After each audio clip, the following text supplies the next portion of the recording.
Vamos então à introdução da nossa lição, que diz o seguinte: o tabernáculo representa um grande símbolo espiritual para o povo de Israel.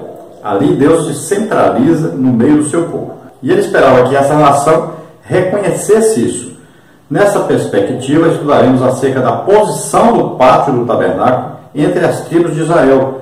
Descreveremos a construção da cerca do pátio e conheceremos mais sobre o sentido da porta principal do pátio. Cada imagem nos revelará o valor espiritual edificante concernente à obra expiatória de Jesus Cristo. Então você veja aí que o pátio, o tabernáculo, tudo está construído no meio das tribos de Israel. Ficava bem no centro. Então Deus estava dizendo: eu estou entre vocês, eu estou habitando entre vocês. Vocês têm acesso a mim. E veja só que, como o tabernáculo estava no meio do acampamento, todas as tribos ficavam em redor, todos tinham acesso direto ao tabernáculo. Todos poderiam ir até de Deus, levando ofertas, pedindo perdão dos pecados, poderiam ir adorar a Deus. Então todos deveriam fazer isso. Todos teriam acesso a fazer isso. Agora, na presença de Deus, que é lá no Santo dos Santos, no lugar santo, e ministrar as coisas, então já tinham pessoas especiais para fazer isso. Então seria ali os levitas e mais propriamente os sacerdotes. E para entrar no Santo dos Santos, o sumo sacerdote, um dia por ano, entrava lá. Então veja só que tudo estava montado para que houvesse o quê? Um culto. Então havia o quê? Uma celebração de um culto a Deus. E tudo mostrava Jesus. Só podemos chegar à presença de Deus através de Jesus. Então tudo no tabernáculo tem o sentido de simbolizar Jesus Cristo, que nos conduz à presença de Deus. Vamos ver o significado então de cada uma dessas coisas. Por que havia uma cerca? Por que haviam pessoas especiais escolhidas para fazer cada coisa? Por que todos não poderiam chegar lá no Santo dos Santos? Então, são perguntas aí que vão sendo respondidas durante as lições. Por que aí uma única porta? Qual o significado? Quais as cores? Qual o significado? Então vamos ver isso durante essa lição. Então nessa lição nós estudaremos aí os seguintes tópicos e subtópicos. Tópico número 1, o pátio entre as tribos de Israel. Subtópico 1, as montagens provisórias do tabernáculo. Subtópico 2, a posição do pátio no tabernáculo. Subtópico 3, a posição do exército de Israel em torno do tabernáculo. No tópico 2, nós vamos ver a construção da cerca do pátio. Subtópico 1, o cortinado de linho branco da cerca do pátio.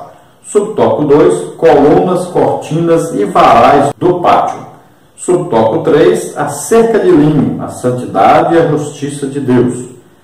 No tópico 3, nós vamos ver a porta do pátio. Subtópico 1, a porta do pátio. Subtópico 2, as 4 colunas e suas bases, uma tipificação do Evangelho. Subtópico 3, as cores da cortina de entrada, diversos tipos. Então esses são os tópicos e subtópicos da lição. Vamos então ver aí o tópico número 1, o pátio entre as tribos de Israel. E aí nós teremos 3 subtópicos. Subtópico 1, as montagens provisórias do tabernáculo. Subtópico 2, a posição do pátio do tabernáculo. Subtópico 3, a posição do exército de Israel em torno do tabernáculo. Quando Moisés distribuiu as tribos em torno do pátio do tabernáculo, estava revelado nesse ato um senso de organização divina. O pátio do tabernáculo ficava no centro de todas as tribos de Israel. Era o símbolo de que Deus estaria no meio de seu povo. Então veja que Deus tem tudo bem organizado. E aqui ele organiza, ele dá ordem para ser tudo organizado e ter ali cada coisa no seu lugar próprio cada coisa com seu significado próprio, tudo muito organizado. Deus exigiu que houvesse limpeza em todo o acampamento, cada um tinha uma sua pazinha pendurada na cintura, se tivesse fazer a necessidade, ele saía fora do acampamento, fazia lá fora um buraco no chão, fazia a sua necessidade, tampava de novo. Olha só, evitando aí o que? Mosquito, proliferação de doenças. Tudo Deus tem seus detalhes, seu cuidado com tudo direitinho. Então ali era muito bem organizado mesmo. Então o tabernáculo foi construído no meio do acampamento, entre todas as cabanas, cercado por todas as tribos. Então tinha ali os exércitos que estavam para defender o tabernáculo. Veja só. E na guerra, a arca ia na frente e os exércitos atrás.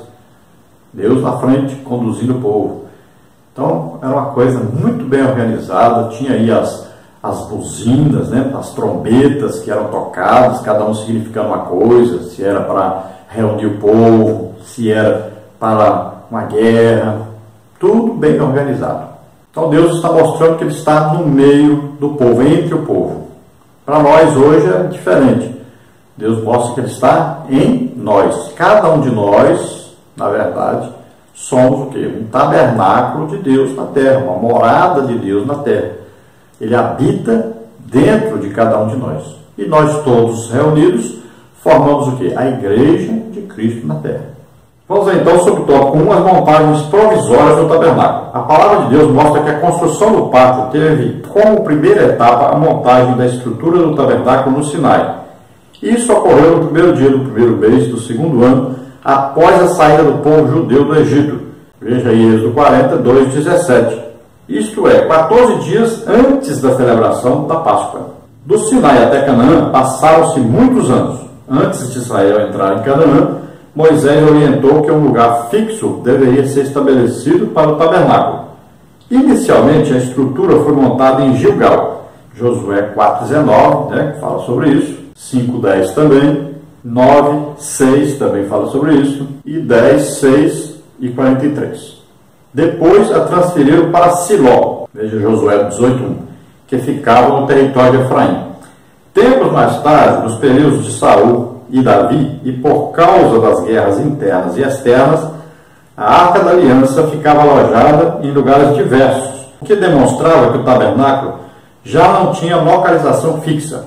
Finalmente, Jerusalém foi conquistada por Davi e, no reinado de Salomão, o tabernáculo deu lugar ao templo de Jerusalém, onde o próprio Deus confirmou o lugar e o aprovou com a manifestação da sua glória, como está em 1 de Reis 8, 10, 11. Então, olha só, os israelitas levaram 3 meses lá do Egito, da terra de Gósen, onde eles moravam, até chegar ali, né, no Monte Horebe, ao pé do Monte Horebe, na cordilheira do Monte Sinai. Então, eles chegaram ali com 3 meses. Então, ali Deus vai ordenar para eles fazerem o tabernáculo. Levaram aproximadamente 9 meses para fazer este tabernáculo. E ficaram ali, então, recebendo de Moisés as orientações, segundo a lei que Deus havia lhe dado no monte, e construindo, então, o tabernáculo. Começaram, então, as ministrações do tabernáculo. Deus manifestou-se comprovando que estavam fazendo tudo certinho, direitinho. Então, Deus se manifestou quando terminaram de fazer e ofereceram os primeiros sacrifícios. Aí, nós vamos ver que durante a viagem de Israel, que foram 40 anos da saída do Egito até chegar em Canaã, esse tabernáculo foi então levado por toda parte e montado, né? Ele era desmontado, a nuvem que estava ali, ela se movia, então o povo acompanhava a nuvem. A nuvem parava, eles montavam o tabernáculo. Então 40 anos no deserto foi assim.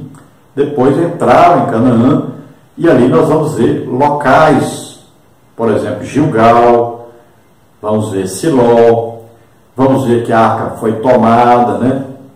E foi levada para lá para os filisteus, depois ficou em outros lugares. Vamos ver na casa de Obed-Edom, por exemplo, Deus abençoou Obed-Edom. Davi tentou levar essa arca para Jerusalém. Da primeira vez não conseguiu, porque estava fazendo errado. E na segunda vez que ele tenta, então ele faz corretamente, né? Primeira vez queriam levar em cima de um carro de boi, e a arca tem que ser conduzida nas costas dos sacerdotes. Então tentaram a primeira vez, não deu certo, e a segunda vez, então Davi consegue levar a arca para Jerusalém. Então ali vai ser construído um templo que Davi primeiro faz ali o projeto, aumentando bastante as medidas, e também a riqueza é muito grande ali, muito material, e vai ser um prédio maravilhoso. Mas quem vai construir é Salomão, seu filho. Nós vamos ver que esse prédio aí é depois invadido, né, destruído. Aí vem o tempo de Zorobabel, ele é reconstruído, depois é destruído novamente. Herodes manda reconstruir esse templo. Aí o templo no ano 70 é destruído pelo general Tito de Roma, e aí até hoje está desse jeito. Cremos que durante a grande tribulação vai ser reconstruído, né? Muito provavelmente talvez seja destruído novamente, e no milênio novamente será reconstruído. Então essa é a história desse tabernáculo que passou depois a ser templo. Então ele começou sendo móvel, depois ficou fixo. Então houve a manifestação da glória de Deus no dia que inaugurou o tabernáculo, e o primeiro templo também, a glória de Deus veio e desceu no primeiro dia, quando foi inaugurado o templo em Jerusalém. E nós vamos ver que a glória foi tanta que os sacerdotes nem conseguiram ficar de pé, tamanha glória de Deus que invadiu aquele lugar. Subtópico 2, então, a posição do pátio do tabernáculo. Para entender a organização das tribos em torno do pátio do tabernáculo, é preciso compreender o propósito divino resumido em Êxodo 25:8. E me fará um santuário e habitarei no meio deles. Confere com 29, 45, 46. Aqui está expressa a vontade de Deus em ser o centro do seu povo. A localização geográfica do tabernáculo, centro do acampamento e de frente para o oriente, isto é, voltado para o levante do sol, revela exatamente a vontade de Deus em habitar no coração do povo de Israel. Ora, Ele é quem deve estar no centro do nosso coração. Deus é quem deve dominar a nossa mente e vida. Então você vê que o tabernáculo ficava no meio do povo, indicando Deus está no meio do povo, está presente com o povo. E veja que o Santo dos Santos ficava onde nascia o sol. Então já brilhava ali o sol em cima do Santo dos Santos, indicando a luz, né? Quem é a luz do mundo? Jesus disse: eu sou a luz do mundo. Quem me segue não andará em trevas. Então veja só, ali o sol batia de manhã cedo, então todo o acampamento podia olhar e já ver que ali havia o brilho, né? A presença de Deus iria se manifestar ali. Então ele já ficava na expectativa, sabendo que Deus estava com eles.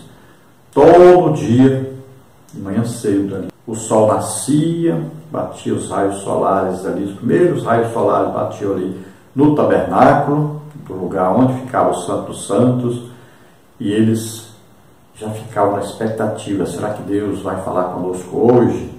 Será que nós vamos levantar acampamento hoje? Vamos viajar? O que vai acontecer? Já ficavam na expectativa.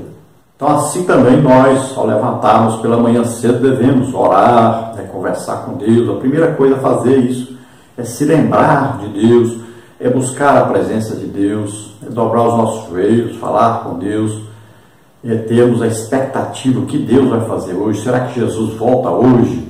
Então já fica naquela expectativa, né? Aquele desejo de estar para sempre com o Senhor. Subtópico 3, a posição do exército de Israel em torno do tabernáculo. Os exércitos das tribos judaicas estavam localizados em torno do santuário divino. De frente para a porta principal de acesso ao tabernáculo, os exércitos de Judá, Issacar e Zebulon estavam posicionados na porta principal do pátio do santuário. Juntos, esses exércitos somavam 186.400 homens, como está em Números 2, 3 a 9. Aos fundos do oeste para o ocidente, na retaguarda do pátio do tabernáculo, estavam as tropas de Efraim, Manassés e Benjamim, que juntas somavam 108.100 homens, como está em Números 2, 18 a 23.